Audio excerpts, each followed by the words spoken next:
こんにちは、ミッキーです。今回はピクサーの世界展10作品徹底解説としてご紹介していきます。もし〇〇に心があったら、そんな発想から作品が生まれることが多く、感情や家族をテーマにした魅力的な世界観を展開するピクサー作品。大人も泣ける作品も多く、幅広い世代に支持されている、そんな世界を実際に体験できる注目展示がこの夏開催されています。その名もピクサーの世界展。風船で空へ旅立つカール・Gさんの家やモンスターが働くあの工場など、私たちが映画の中で見てきた場所を、物語の扉を一つずつ開けながらぜひ旅してみてください。このチャンネルではカフェ巡りなど日常を少し豊かにする情報をお届けします。少しでも応援してくださる方はチャンネル登録をして次の動画も見逃さないでください。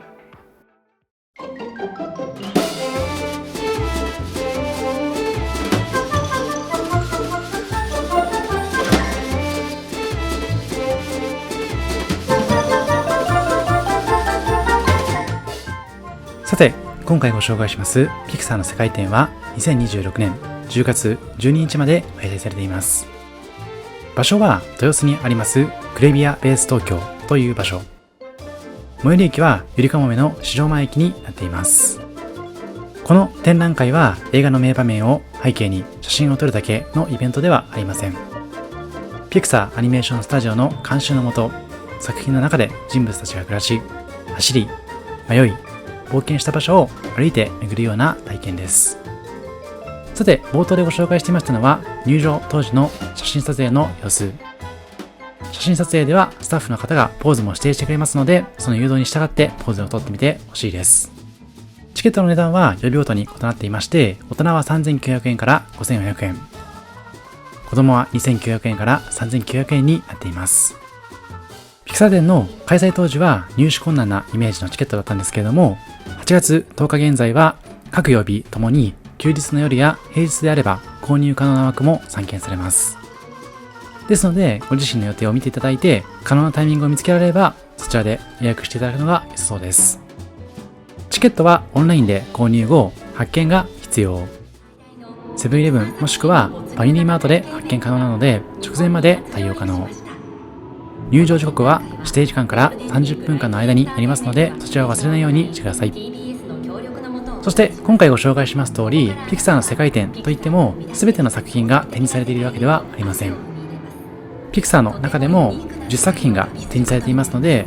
特にその中で見たことがない作品がありましたら、可能な限りディズニープラス等に契約して見てみてほしいです。私もこのピクサーの世界展に訪問する前に、カール G さんやインサイドヘッド、レミーの美味しいレストランなどは事前予習をして臨んでいます。一方で見たことがない作品の展示もあったんですけども、そちらに関しては感動が少し抑えめになってしまったので、皆さんも見たことがない作品があったらぜひとも見ておいてほしいです。また作品展の中でも特にトイストーリーは視聴されている方も多いせいか、とても混雑していましたので、その点は事前に心構えしておくと良さそうです。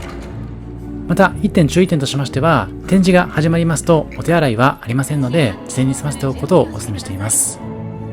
特にお子さん連れの方は気になるかと思いますので、その点は忘れないようにしておいてほしいです。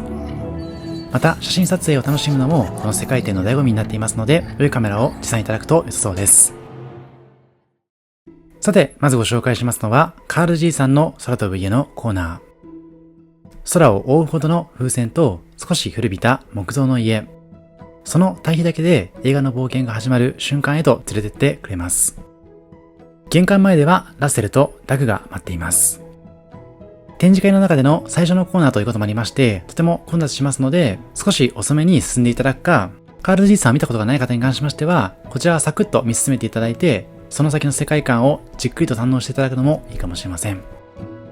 ただ、個人的にはカール G さんとても好きな作品の一つでもありますので、じっくりと見学させていただきました。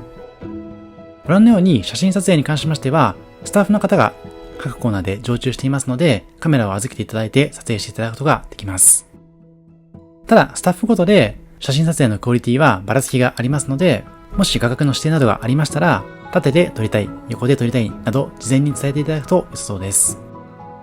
また、各展示の中には細部までこだわった作り込みがされていますので、ぜひじっくりと時間をかけてその世界を追体験してみてほしいです。カール爺さんの空飛ぶ家だと2人の思い出が並ぶリビングでソファーや写真立て、そして映画にも登場する私の冒険ブックなどいろんなところに魅力が詰まっています。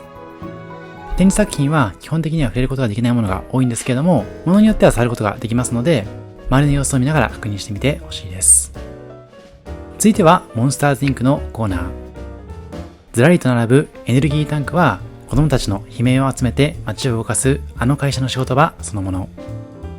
ブーの部屋と続くような扉のシステムや扉が運ばれてくるようなエリアも全て再現されていますので、扉の中に入ってみていろんな角度で写真を撮ってみてほしいです。様々な角度から写真撮影することでその見方もだいぶ変わってきますので、事前にインスタグラム等を見ていただいてお気に入りの画角を探していただくとより効果的に回りそうです。続いては最も人気と言っても過言ではないエリア、トイストーリー。青空と雲の壁紙が広がるアンディの部屋では、まず視線を上げてみてほしいです。ベッドも家具も雑貨も全てがおもちゃの目線で巨大に見えます。中でもベッドは通常の約8倍の大きさ。まるでウッディやバズになった様子でこの世界の中に迷い込むことができます。またウッディ、バズそれぞれと写真撮影もできますし、バズライトイヤーがもともと販売されていた時のおもちゃの箱の中に入って撮影もできます。作品を見ていただきつつポーズも考えつつでこのトイストーリーの世界観を楽しんでみてほしいです。続いてはマインエレメント。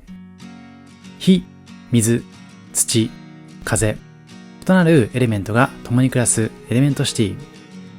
ここではエンバーとウェイドが乗る地下鉄が再現されています。車内を見渡すことで時刻表を見ることができるんですけども、そちらは元素の周期表をモチーフにした小さなメッセージも隠されています。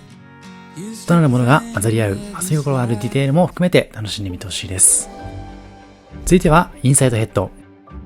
再現されていますのはライリーの頭の中の司令部です。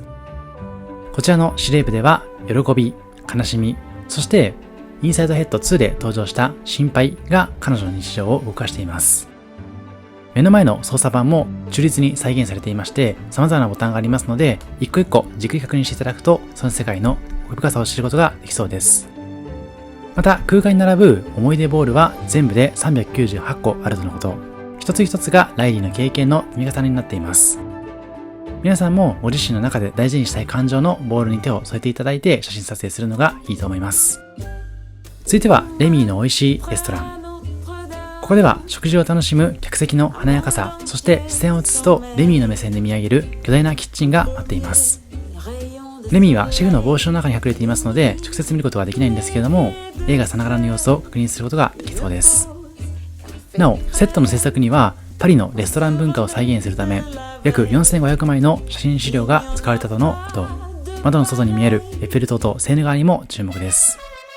続いては色彩も含め作り込みがより深いリメンバーミーの世界にご招待。リメンバーミーは2つの世界で構成されていまして、まずは聖者の世界から。ミゲルの家を思わせる空間にはメキシコの伝統的な品々が並び、壁には家族の写真が飾られています。作品を見ていただきますと、リメンバーミーの中でも印象深いシーンの1枚が写真にありますので、そちらもぜひ確認してみてほしいです。そしてさらに進みますと、足元いっぱいに広がるマリーゴールドの橋へ。床に映し出された花びらが輝き、舞い飛ぶように動くことで聖者と死者をつなぐ道が目の前に現れます。その先にはギターの音色と街の明かりに包まれた死者の国。作中で登場する曲と合わせながらその世界観を堪能することができます。様々な部屋がある中でこういったプロダクションマッピングの施しがなされているのはこの空間特有になっていますので、ぜひ写真だけではなくて動画撮影も楽しんでほしいです。続いてはあの夏のルカ。海辺の港町ボルトロッソの世界です。石造りの建物、坂道、洗濯物が揺れる路地。イタリアの夏を思わせるような街並みの中でルカとアルベルトが迎えてくれます。海で暮らしていたルカが初めて人間の世界に憧れ、友達と外へ飛び出した場所として楽しむことができます。続いてはカーズ。ルート66沿いのラジエータースプリングスではフローの V8 カフェが迎えてくれます。街の前にはライトニング・マックイーン。レースで勝つことだけを目指していた彼が仲間と出会い、急ぐことだけでは見えない景色を知った街です。看板、ネオン、道路の先に続く乾いた大地。映画の中では車たちの表情に見えていたものが実物大の街並みになることで、ドライブの途中に本当に立ち寄ったような気分になれます。そして最後はファインディングニモ。青い光とスモークに包まれた空間は海面から遠く離れた海中のようです。音も深く響き、陸上にいるのに少し方向感覚が変わるような感覚にもなります。ニモ、マーリン、ドリーたちが暮らす海には美しいサンゴ礁だけではなくて、迷子になる不安や見知らぬ場所へ進む勇気もあります。またダイバーマスクはフォトスポット、探検する気持ちでダイバーマスクの中に入って写真撮影も楽しんでみてほしいです。この部屋はニモを探す旅の終着点でもあると同時に、展示を巡った自分たちの物語の締めくくりでもあります。そしてそんな展示を抜けた先にはグッズ販売もあります。グッズ販売では今回ご紹介しました10作品以外の作品も展示されていますので、そちらも購入可能。また限定グッズも複数販売されていますので、ぜひくまなくチェックしていただいて、気になったものがあれば購入してみてほしいです。その種類はなんと500種類以上。写真や記憶の中にあるセットを手に取れるアイテムとして持ち帰るのがショップの魅力です。さて、ここからはアフタートーク。あなたが好きなピクサー作品はというテーマです。今回ご紹介した中だと、私はリメンバーミーやカール G さん、あとはレミーの美味しいレストランが結構気に入っています。もちろんトイストーリー等も好きなんですけども、冒頭でも軽く触れました通り、大人になったからこそ気づけるようなその世界観や作り込みは考えられる部分も多くて大好きです。あとは今回の世界展の中でも感じられたんですけれども、各作品の中でモチーフになっている世界のイメージがありますので、日常のご褒美として海外旅行等に行っている私としては聖地巡礼もしたくなるような、そんな世界観が広がってたかなと思っています。皆さんの中でも大好きな作品があればぜひ教えてほしいのと、このピクサー作品ぜひ見てほしいといったものがあれば教えてほしいです。この動画がいいと思いましたらチャンネル登録といいねよろしくお願いします。またインスタグラムではより最新の情報もお届けしていますので、そちらのフォローもお願いします。また本チャンネルではメンバーシップもやっています。これまでに巡ったカフェの情報が簡単に探せる会員限定サイトだったりとか、制作の裏側、また新施設情報、新店舗情報、これからの気になる情報などもお届けしていきますので、よかったら参加してみてください。以上、ミッキーでした。ありがとうございました。